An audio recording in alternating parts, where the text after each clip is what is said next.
pretty much the main game was obviously PC and console, right? But they had a mobile game. It was like a match 3, you know, move the thing down or up, and then you were getting rewards based on that. But it's nowhere near or even close to what the actual game was, but it was just something that you could do on the side, or you could manage your account a little bit on the fly.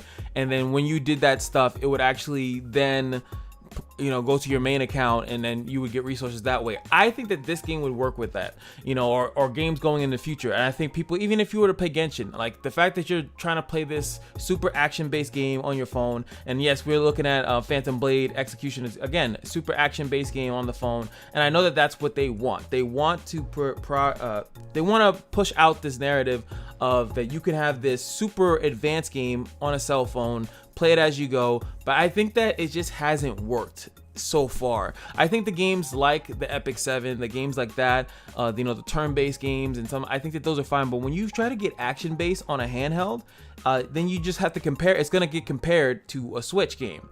And I feel like most of the games, even on most phones, they're not handling it as much as, I mean, then again, the Switch is not that great of hardware to begin with.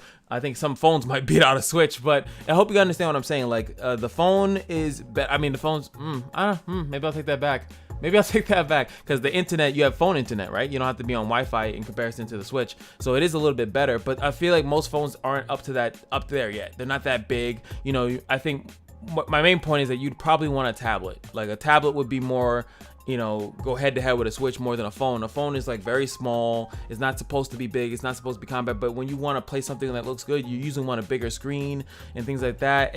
They're not there yet. I'm pretty sure eventually they will. The Switch, the Vita when it was out, were really good contenders for stuff like this.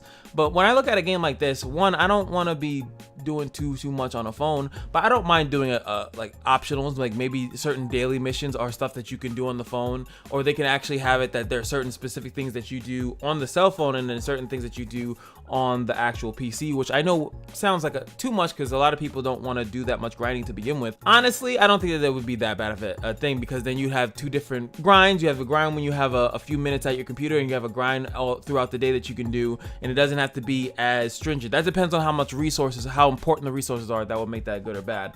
Now let's go back into this. I just wanted to talk about that. YFOs in the comment section below, what you guys think about that. So like this kind of gameplay, when the guy touches down, you know, this, it looks like a auto hit combo, like when you press a combo that your character does, and the character just starts beating and wailing on them. You see how he's reacting. He's like, so you know he's just getting hit. You know, like this is not like a full cinematic. This is like a little tricky thing that he did, the slice, and then he is defeated. He goes down. This is probably like maybe they have finishers, which are fine. And then this aspect I thought was pretty cool. Calls down the mech. I'm assuming that's going to be like a transitional thing, but maybe like this, a perfect example. Maybe on the mobile you do the little guy thing, and then maybe when you're on the PC you do the big mech thing. You know what I'm saying? Like, or vice versa. Maybe the big mech thing is easier to do on PC with less, not as crazy as controls, and you know, not destroying your battery out of nowhere. You know, I think that's I feel like that's a fine thing to ask for, because I just don't think that going forward that these PC games. I know, yes, you can play Genshin on PC, you can play Fortnite, you can play a lot of these shooters on on the mobile. You can play a lot of these things on mobile, but I just don't. You know, it's just like, I'd rather just be on my PC, or I'd rather be on my console. Pretty much, I'd rather be playing it on a bigger, larger screen than to be sitting here on my phone, head down, ruining my spine, you know, you know, stuff like that. I just think that they would be better. Like this looks cool. I think that this is awesome. Get into the mech, and then he got into the mech, and then he's gonna go do some work. You know, this is another cutscene thing. A lot of blood, and you know, you see this, a bunch of little guys. And you see them fighting down at the bottom there. This is probably like a, what is it? Like a, not arena, raid encounter kind of thing. You know, they show a bunch of little other guys. I guess you can fight it in the big mech suit, or maybe only certain people are in the mech suit. And then you have the whale in the back, like I said. This is the guy that's, you know, we're playing Figure Fantasy, that's RC Stone. You know, this is the guy that's spending the most money, so he gets the Christ Angel suit, you know? Or maybe that's an enemy, you know, who knows? Even then, the whale could pretty much depict on whether he wants to be the enemy or a friend, you know? And then you see Netmarble. So Netmarble right now knocking out of the park. The 7 Deadly Sins revealed, then you have this game's reveal. So I don't know. And if you guys might know from back in the day, Knights Chronicles was one of my favorite games. I think that they handled it decently. The costume gate was annoying for some, but I still don't mind when you pay for something, especially in a gacha world, and you gotta pay attention here. I don't mind when you pay for something and you get something specifically that you were looking to get. I hate when you pay for something and you don't know if you're gonna get what you want to get. So I'm actually slightly, and most people know I am slightly in favor of a paid costume or something that you pay for and you get direct power, exactly what you wanted. You paid $20, you got exactly what you wanted. You pay $15, you get exactly what you wanted. I don't like paying $20 for resources to summon on something else. I rather it be that I get exactly what I want. So, and I know some people don't like that. You know, that is pay to win as you can get it. I actually do support that. If a game says I could spend $20 and it gives me that exact thing, I don't mind that.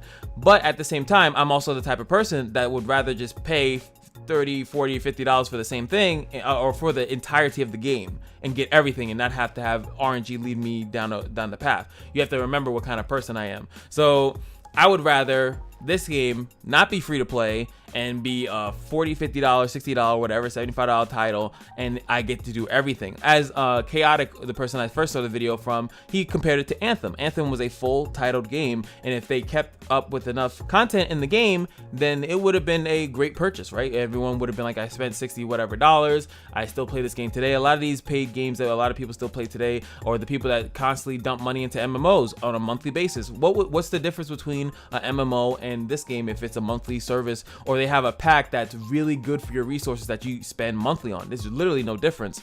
If it's a $20 pack and then Final Fantasy 14 is a $20, you know, monthly subscription, literally no difference. So I always talk about that. I feel like, you know, again, YFO's on that as well. If you guys agree or disagree about paid platforms, monetization I think could be a way more simplistic solution or thing that's put into games, and that it's not so predatory. It's something that's more direct instead of it. The reason why I think it's predatory is because you spend money for RNG, and I think that that's a big issue.